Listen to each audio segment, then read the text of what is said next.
From Interior Alaska's most trusted news source, this is the Fbx Evening News. Good evening and thank you for joining us. Our top story this evening, one teenage girl has died and another has sustained serious life-threatening injuries after a T-bone accident on Bradway and Badger Road last evening. Now, according to officials on scene, the two girls were driving a car when they collided with a large F-350 truck. That's right. Trooper spokeswoman Megan Peters said while entering Badger, they were struck directly on the driver's side. Firefighters had to use the jaws of life to extricate the girls from the car, and Badger Road was shut down to traffic for almost 3 hours. Now, the driver, identified as 18-year-old Elizabeth Shack, was declared deceased at the hospital. The driver of the truck, 51-year-old Jeffrey Butler of Fairbanks, was taken to Fairbanks Memorial Hospital with minor injuries and was released. Sources say the two girls had just graduated from North Pole High School with the class of 2014. The impact was pretty high-speed impact, and so the damage to both vehicles was pretty significant, which created a pretty extensive extrication operation on our part to free both the occupants of the vehicle. Patients were in the vehicle while we were extricating. We were constantly checking their status. One patient was talking to the ambulance crew during transport to the hospital. The passenger in that fatal crash, now identified as Larissa Brown, was medevaced to Anchorage's Providence Medical Center, where she is listed in fair condition as of this afternoon. The Fairbanks North Star Borough School Board has finalized its 2015 budget. The action came last night with only a few changes from the previous meeting. The district had to see what level of funding the state legislature and the borough would provide before finalizing the local appropriations. The monies available allowed the board to reinstate the 28 teacher positions that had been cut due to the expected funding shortfalls. The board did save some counselor positions that had been on the budget cut list, but voted not to keep the district's switchboard operator. In combination with what the state approved, the HB 278, which gave the district about a little over $6 million, and also our local assembly, which we appreciate, kicked in additional funding at the end, but in total about $1.5 million. The school board was able to put back in most the teaching positions that were slated for reduction, which is good. We'll be able to keep class sizes at basically current year targeted class size levels. A Fairbanks man accused of holding two men at gunpoint will be released from jail after a plea deal entered in court this afternoon. 23-year-old Joshua Escalera changed his plea to guilty today in exchange for reduced charges of one count of misconduct involving a weapon in the third degree. Escalera received 3 years probation time and a suspended sentence as part of the deal. He and two other Fairbanks men were arrested in early February after allegedly holding two men at gunpoint outside the Safeway store on College Road. Now, according to police, all of the men involved had been drinking. Sentencing in his case will be held after his two co-defendants are tried. There are 77 living recipients of the United States military's highest decoration, the Medal of Honor. One of those heroes has strong ties to the Golden Heart City and will be speaking from 7 to 8:30 tomorrow night at the Ravens Landing Community Center. Drew Dix received the Medal of Honor in 1969 for his personal heroics during the 1968 Tet offensive of the Vietnam conflict. The first enlisted Special Forces soldier to receive the medal led a rescue of civilians and helped drive Viet Cong forces out of buildings in the South Vietnamese city of Chau Phu. He retired while stationed at Fort Wainwright in 1982 and later relocated to Colorado. Dix says his discussion tomorrow night will be centered around receiving the Medal of Honor, but rather the sacrifices and achievements of all of those who serve to defend our country. Receive the Medal of Honor, as you can imagine, is as a soldier is an overwhelming experience, especially when you're a young soldier. I was 24 years old at the time, and most of us, and I'll speak to there's 77 living recipients right now, and every one of them believe that they wear that medal for those that performed acts maybe much greater, the deeds greater than the ones we performed. There just weren't any witnesses.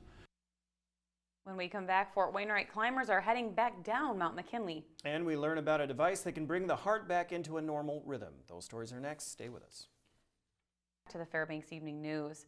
Members of a mountain climbing team from the Stryker Brigade at Fort Wainwright are making their way back down Mount McKinley.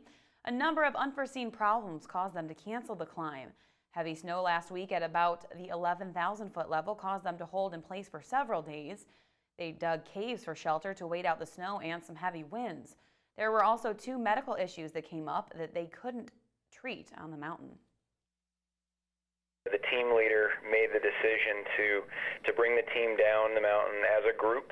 So both of the members are doing fine, but they did have conditions that kind of would prevent their successful continuation of the mission. That team did achieve its training goals. It always would have been great to have them summit, of course. That's secondary to their safety. The American Heart Association says more than 350,000 people experience cardiac arrest each year, and most of those victims die because bystanders are afraid to act or they don't know what to do. Last night we saw CPR as a life-saving skill that's easy to learn. Tonight we learn about the popular device that can bring the heart into a normal rhythm. After calling 911, hands-only CPR is the most important response when someone isn't breathing. But in the best-case scenario, there will also be an AED, or automated external defibrillator. Attach pads firmly to person's chest as shown. It does analyze the person's heart rhythm. If it needs an electric shock to kind of get that heart back into what we would refer to as a normal sinus rhythm, it will do that. Everyone stand clear. Push the shock button. Shock delivered. We have these pads, and it actually has pictograms that shows you exactly where to place these.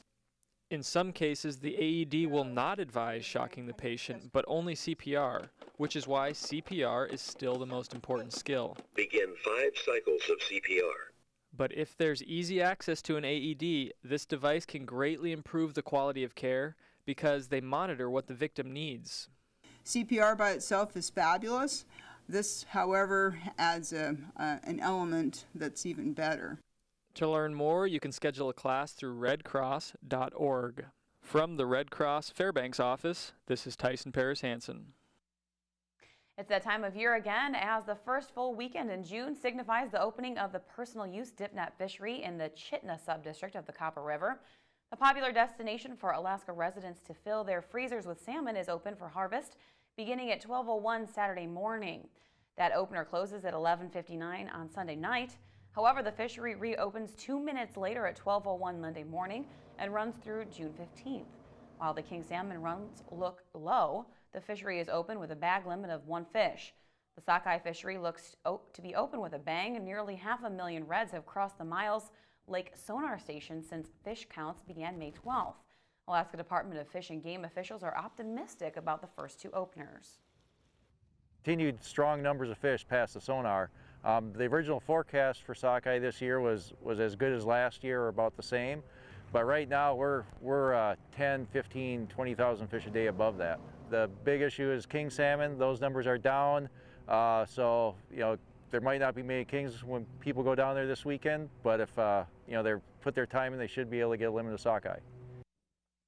A block party held at Pioneer Park celebrated 50 years of the Fairbanks North Star Borough. Reporter Ryan Grimes has the story.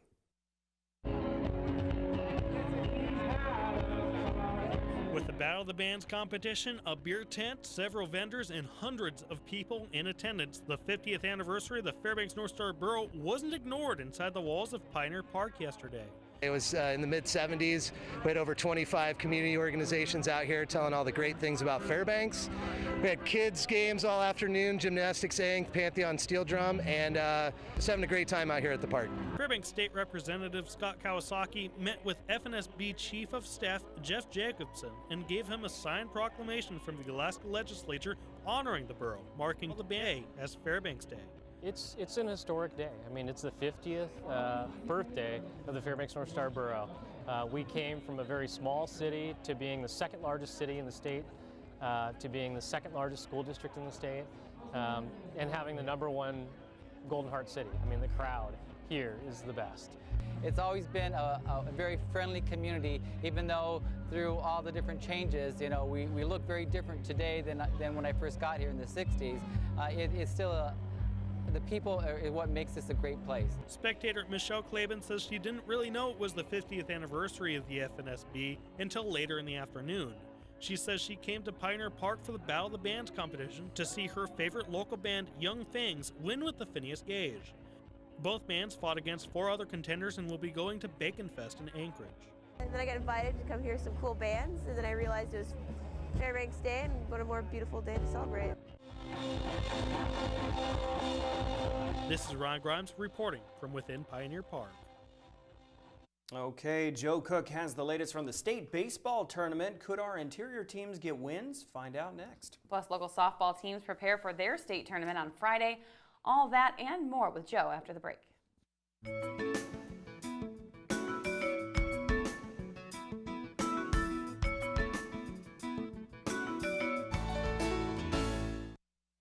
Welcome back, Interior Alaska. Joe Cook here with your Thursday sports, where there are some pretty heady Nanooks at UAF. Alaska landed a school record 4 student athletes to the Capital One Academic All-American team. Ryan Anderson and Mats Eriksson of the rifle team, Daniel Lyons of the swimming team, who was also the first swimmer to be a Capital One Academic All-American, and Allison McFeeters of the ski team represent UAF.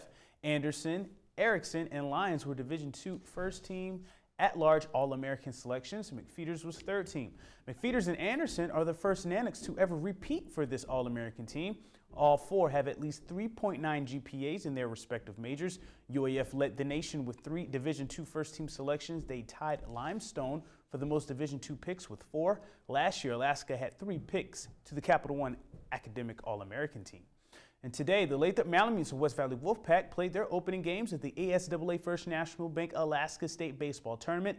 Lathrop was ahead 5-1 in the 5th inning, but the Colony Knights came back to tie the game at 5-all going into the 6th inning. It was tied 6-6 going into the 7th, but Colony, they complete the comeback and win 7-6 over Lathrop, snapping the Malamutes' 10-game winning streak. Lathrop falls into the consolation bracket and will play Juneau or South tomorrow morning. West Valley was also in the dogfight with the Wasilla Warriors. They were tied 1-1 after 2 innings, but Wasilla comes away with a 5-4 win to advance. 2 one-run losses for interior teams today. West Valley will play Eagle River or host Sitka tomorrow. 3 other interior teams are heading to their state tournaments. The North Pole Patriots, Hutchinson Hawks, and Lathrop Malamutes are in the state softball tournament in Anchorage at Carty Fields. The teams got in some practices at the South Davis Fields before heading down. The Malamutes are coming off their 2nd straight rail belt title and have a first-round bye on Friday. It'll be a rematch on Friday at 3:30 for the Mutes. Lathrop, last year's state runner-up, will face either South or West Anchorage. South won state last year over Lathrop, and West beat Lathrop 10-5 in early May this season. The Malamutes want a little revenge, but they also want to be better than last year's state performance. We want to have a little bit of a redemption match against them, you know. We want to show them that that wasn't Lathrop who they played last time, and so we're definitely ready to show them what we got and what we're going to bring to them. I think that a lot of us are really thirsty to, you know, come back and win the state title because we're all ready to take it. I mean, we felt how 2nd place was and we didn't really like it. One area that I would like to see a little more consistency is the offense. We have games where we hit the ball really, really well, and the next day we struggle a little bit. So hopefully when they show up on Friday to play, that our offense is ready to go and we put the bat on the ball.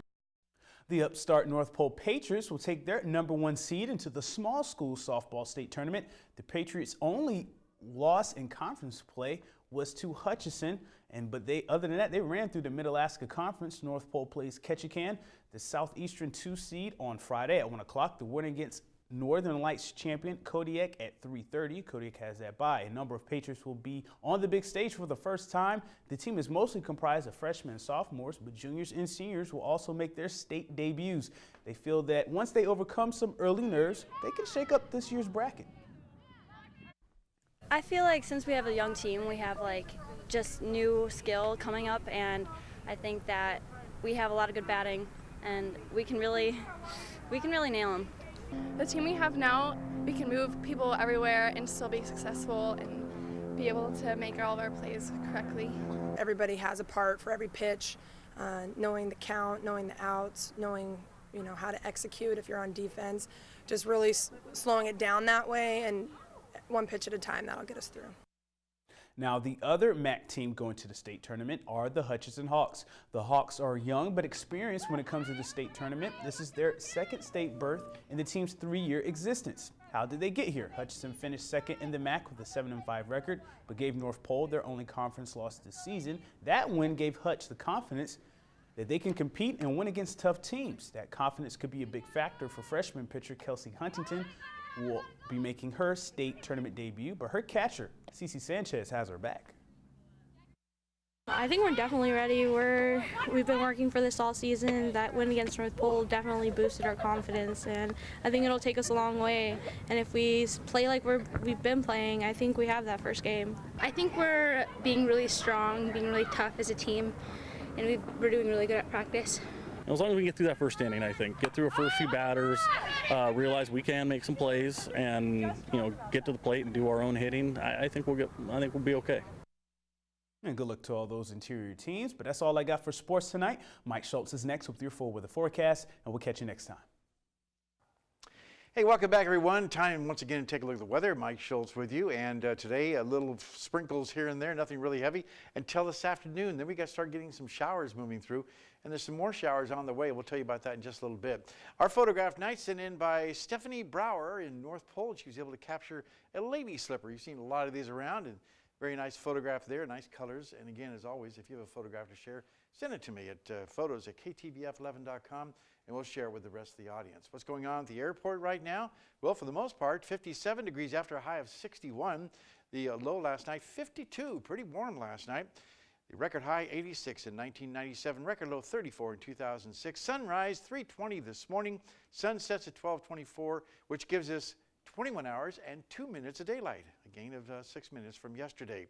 Our latest radar, as we move in around the Fairbanks area, you can see still a lot of moisture and a lot of cloud bands and rain bands moving our direction. So we're not out of the woods yet. We're expecting more showers, even an isolated thunderstorm is not out of the question. The big scene showing the pretty good frontal band moving across from the northwest to the southeast, helping to usher in that cooler temperatures, clashing with the warm, humid air coming up from the south, and you're getting those thunderstorms and rain showers around the area.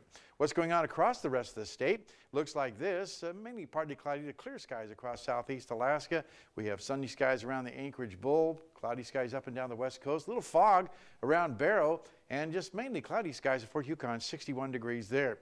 Lower 48 weather, more storms to talk about, some of those really getting severe at times. You can see here more breaking out across the eastern slopes of the Rockies. Yesterday, areas reporting tornadoes and baseball-sized hail, and that's happening again as these storms just really explode and just come out of nowhere. It's amazing how those develop. And as far as what lies ahead for this weekend, again, more humid conditions across the deep south, thunderstorms. Out to the west, it's going to get pretty warm and cooler to the northern sections of the country, so a real mix of weather. And as far as tomorrow's forecast for the deep south, sweltering temperatures will continue once again with more severe storms to keep an eye on there. Back to Alaska for tomorrow, mostly cloudy skies at Barrow, a few clouds in Nome, showers for Fort Yukon. Here in the interior, we'll see once again scattered showers, isolated thunderstorms for Fairbanks and Healy, but more sunshine expected at Delta Junction. Over southeast Alaska, partly cloudy at Juneau, cloudy skies in Ketchikan. While out to the southwest, looking at rain for Cold Bay, rain is likely for Kodiak and partly cloudy skies in Bethel.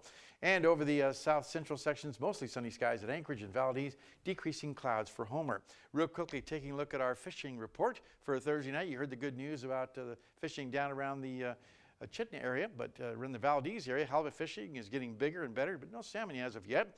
On the Kenai River, no king salmon fishing until the 1st of July. It's really a slow return there. And of the Matanuska Valley, same thing there. As you can see, temperatures and cool weather helping the king salmon fishing not to open until June 14th. And as far as around the area, fishing is picking up at Quartz Lake, and Arctic grayling are still being caught around the Nordale area. Again, thanks to Jeans and the Boat Shop for our fishing report. Forecast tonight, rain showers, isolated thunderstorms, 49 degrees, the overnight low. Tomorrow's forecast, scattered rain showers, isolated thunderstorms, once again 67. And the 5-day outlook, as you can see here, looking at 75 on Saturday, 72 Sunday, and then 70s right across the board, and then some rain shower activity possible once again toward the latter stages of the 5-day outlook there. Also, overnight lows right around 50 degrees each night. Pretty warm and pretty wet, it looks like. 70s. Yeah, be nice this weekend. That's exciting. Yeah, maybe 75 is really great. That's That fantastic. is. That's tank top and shorts weather. Well, not for me. I'll scare people if I put shorts on. Very good. All right, thank you, Mike. That will wrap up this edition of the Fairbanks Evening News. We are glad you could join us. I have to say, Mike, I like the way you predict the weather. Oh, very thank you. well. Thank you. All right, NBC Nightly News with Brian Williams is next. Reminder, join us here 6 days a week at 6 and 11 or online anytime at webcenter11.com. From all of us here at the News Center, have a great night. Good night.